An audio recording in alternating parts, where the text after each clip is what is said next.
E aí, gente, Eric aqui, sejam bem-vindos a mais um vídeo. Você acha que já viu tudo em Naruto? Então se prepara porque hoje vamos falar de um dos poderes mais sombrios e perigosos de toda a obra. É claro, hoje nós vamos falar sobre a marca da maldição de Orochimaru, criada e desenvolvida para aumentar o poder de seus portadores às custas da sua alma. Essa marca transformou simplesmente shinobis em verdadeiras máquinas de destruição. Mas quem foram os mais poderosos usuários desse selo amaldiçoado? Hoje você vai descobrir todos eles, dos mais famosos até os mais esquecidos, até alguns que vieram em fillers, filmes e até mesmo jogos. Bom, se inscreve no canal, ativa o sininho e bora mergulhar no lado mais sombrio do mundo ninja. E dá aquela moral no LivePix. E é claro, começando com o mais famoso deles, o Uchiha Sasuke, o prodígio herdeiro da maldição. Sakura, quem fez isso a você? É claro que a gente começa com Sasuke, o usuário mais icônico da marca da maldição do céu. Depois de receber o selo de Orochimaru durante o exame Chunin, Sasuke passou por um processo lento de sedução pelo poder. Na forma inicial, ele mostrava os olhos mais selvagens e um aumento absurdo da sua força, mas foi só na segunda fase da marca, com as suas asas demoníacas e pele escura, que ele atingiu o auge do seu poder com o selo, conseguindo até rivalizar com Naruto com o modo das 9 caudas no Vale do Fim. E é claro, Sasuke dominou o selo como ninguém, e quase se tornou o novo Orochimaru, Kimimaro, o guerreiro mortal à beira da morte.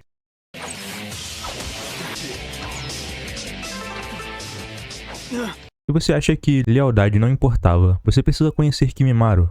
Mesmo doente, ele foi o último trunfo de Orochimaru. Seu clã, os Kaguya, já era insano por natureza, mas com a marca da maldição da terra, Kimimaro virou um monstro simplesmente imbatível. Na sua segunda forma, com sua armadura óssea completa, ele enfrentou Naruto, Lee e Gaara praticamente todos ao mesmo tempo sozinho, e deu uma surra na maioria deles.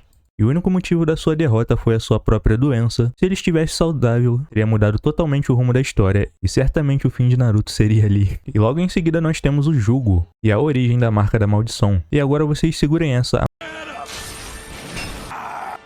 A marca da maldição não começou com Orochimaru. Quem nasceu com esse dom amaldiçoado foi o Jugo. Ele absorvia energia natural involuntariamente, o que causava surtos violentos. O próprio Orochimaru copiou o DNA dele para criar todas as outras marcas. O Jugo consegue manipular esse poder livremente, transformar parte do seu corpo e até doar energias sem jutsu para o Sasuke. Ou seja, ele não é só um usuário, mas sim a fonte original do poder, que podia ter sido muito melhor aproveitado no anime inteiro, né? Agora nós temos a Anko, a primeira discípula marcada. Antes de Sasuke existiu a Anko,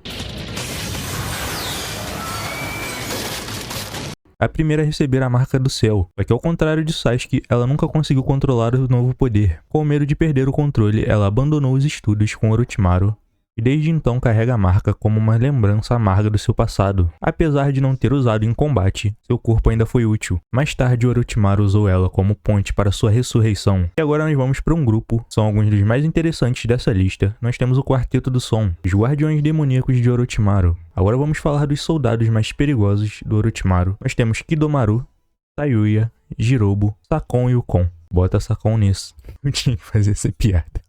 São mundialmente conhecidos como Quarteto do Som, cada um com habilidades bizarras e brutais, e todos com a marca da maldição. Na segunda forma, viram verdadeiros demônios de batalha. Kidomaru usava suas teias e flechas com a sua mira mortal, e sem contar a sua segunda forma, que era extremamente interessante, e a sua mira, que era incrível mesmo na sua forma normal. A Tayuya, que manipulava invocações que prendia os inimigos em genjutsus com a sua flauta. E na sua segunda forma ela conseguia invocar espíritos e seres consumidores de chakra. O Jirobo, um brutamonte que sugava chakras com as suas mãos. Apesar dele parecer só força bruta, ele também tinha bastante estratégia, e ele basicamente era o tanque do time. E é claro, nós temos Sakon e Ukon, os irmãos que fundiam o próprio corpo com o inimigo,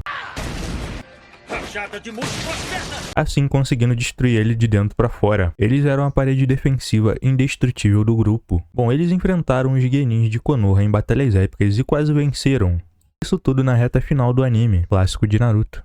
Em seguida nós temos Gen e Amaru, o receptáculo descartável. Pouca gente lembra, mas antes de tentar tomar o corpo de Sasuke, Orochimaru possui o corpo Gen e Amaru, um ninja do País da Grama. Ele também tinha a marca da maldição e serviu apenas para um objetivo: ser usado como casca descartável. E sim, ele também foi mais uma vítima do selo, o Marashi, o ninja dos vórtices.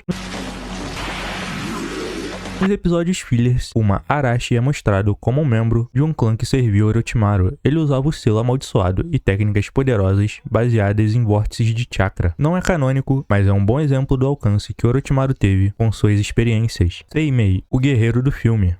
Kako, é a primeira vez que o vejo.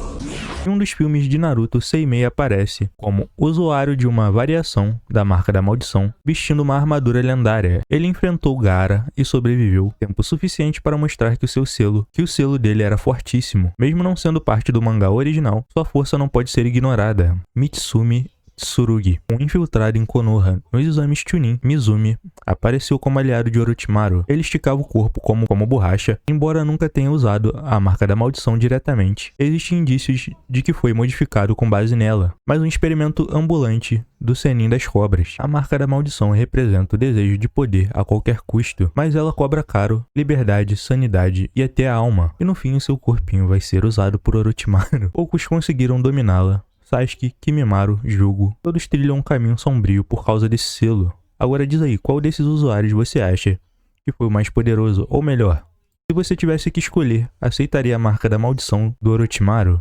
E qual delas você iria querer? Então, se você curtiu o vídeo, dá aquele like, comenta aí a sua opinião e se inscreve no canal para mais conteúdos sobre o mundo ninja, anime, jogos e cultura pop. Então dá aquele like, se inscreve aí, valeu, até o próximo vídeo.